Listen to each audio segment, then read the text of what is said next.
Hello everyone, welcome back to the channel. So students, आज हम करने जा रहे हैं हमारा next topic issue of share capital का, जो है फॉरफीचर ऑफ शेयर्स। अब हमें पता होना चाहिए फॉरफीचर होता क्या। फॉरफीचर जब हमारे शेयर होल्डर्स फेल हो जाते हैं पेमेंट करने के लिए ऑन पर्टिकुलर डेट और ऑन ड्यू डेट, तो जो कंपनी है वो शेयर्स फॉरफिट कर लेती है। ठीक है, अब हम इसकी प्रोसेस देखते हैं क्या होती है। फॉरफीचर को हम क्या बोलेंगे? When the share holder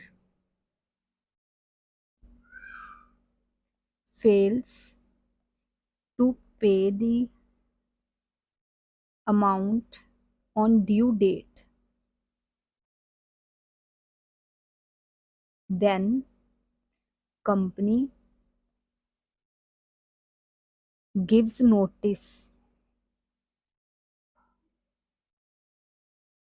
to the shareholder। Notice देती है कि उन्होंने 14 डेज के बीच बीच, अगर तो वो पेमेंट कर सकते हैं तो वो अपनी पेमेंट कर दें शेयर्स की। अगर वो 14 डेज के बाद अपनी पेमेंट नहीं करेंगे, ड्यू पेमेंट, देन जो उनके शेयर्स हैं वो क्या हो जाएंगे? फॉरफीट। ओके, इसे हम बोलते हैं forfeiture of shares. In Hindi language इसे हम बोलेंगे शेयर्स जब्त कर लिए जाते हैं जब हमारा शेयर होल्डर पेमेंट नहीं करता ऑन ड्यू डेट और even after the period of 14 days के। ओके, सो अब हम इसकी जर्नल एंट्री देखते हैं। एक कंपनी है, उन्होंने 1 लाख शेयर्स इशू करे ऑफ ₹10 ईच। ठीक है, अमाउंट पेएबल एज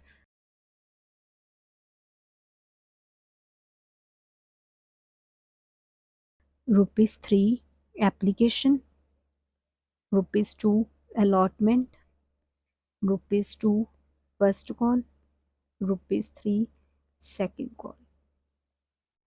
ओके, अब यहाँ पे देखो, एक शेयर होल्डर है जिसके पास 10,000 शेयर्स हैं। ठीक है,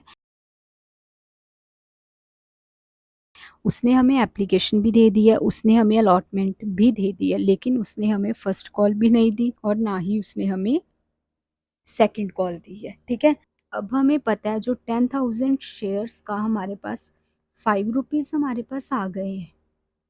ठीक है, 10,000 शेयर्स के ₹5, 50,000 उनके, उसने हमें 20,000 फर्स्ट कॉल का और 30,000 सेकंड कॉल का उसने हमें नहीं दिया। ओके, सो अब हम देखते हैं इसकी एंट्री क्या होएगी। सबसे पहले हम लिखेंगे share capital account debit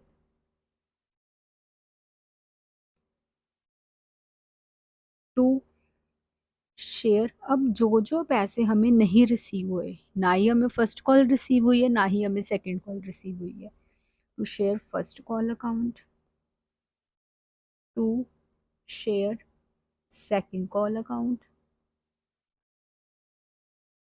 to share forfeiture account.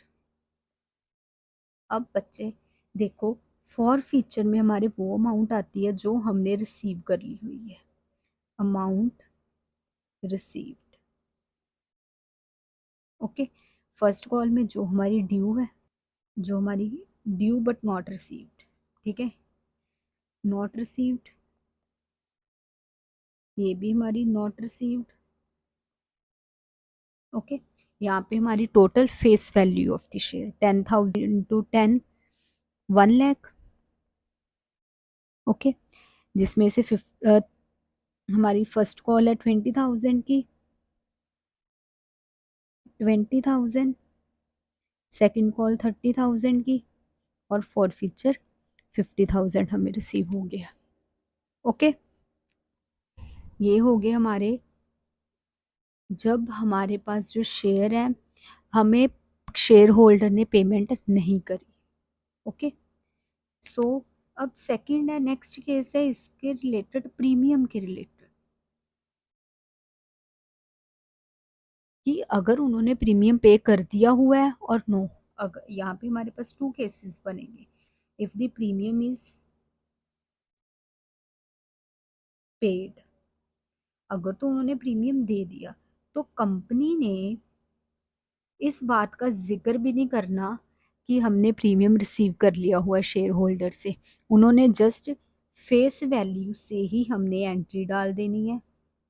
हमने प्रीमियम को कंसीडर ही नहीं करना। जब हमने प्रीमियम रिसीव कर लिया, हम ये शो नहीं करेंगे कि हमने प्रीमियम रिसीव करा है।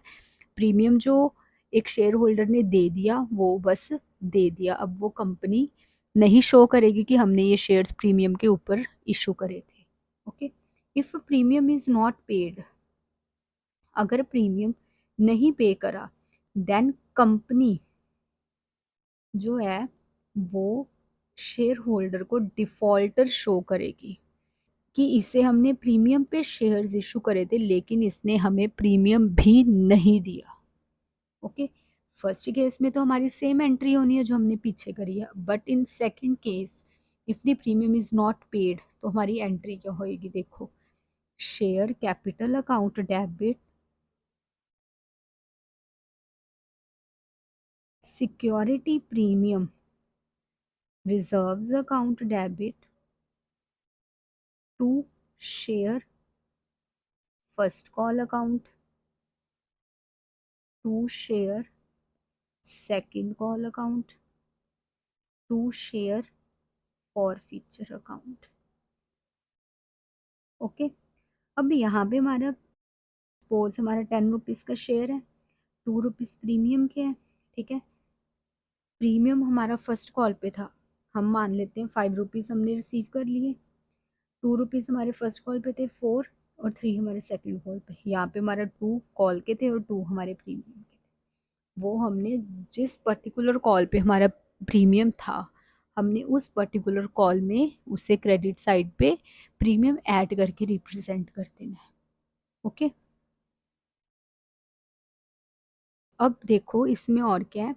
जब किसी भी शेयर होल्डर के शेयर्स फॉरफिट होते हैं, वो जो शेयर होल्डर है, ठीक है, वो अपने सारे राइट्स है ना वो खो देता है। ठीक है, राइट्स ऑफ शेयर होल्डर, जो एक शेयर होल्डर के पास राइट्स होते हैं वो अपने सारे खो देता है।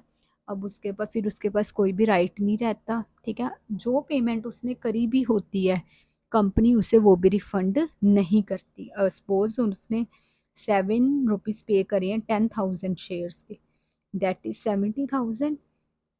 अब जो कंपनी है वो ये मनी रिफंड नहीं करेगी, ये भी हमारी मनी रिफंड नहीं होएगी। कोई शेयर होल्डर नहीं कहेगा कि मुझे मेरे पैसे वापस दो। ड्यूरिंग 14 डेज उसने पेमेंट कर दी, देन उसको शेयर्स का उसे राइट रहेगा, वो शेयर होल्डर कंपनी का रहेगा, अदरवाइज नहीं। ओके, ना ही कोई अमाउंट रिफंड होनी है, जो दे दिया बस वो दे दिया, अब वो वापस नहीं मिलेगा।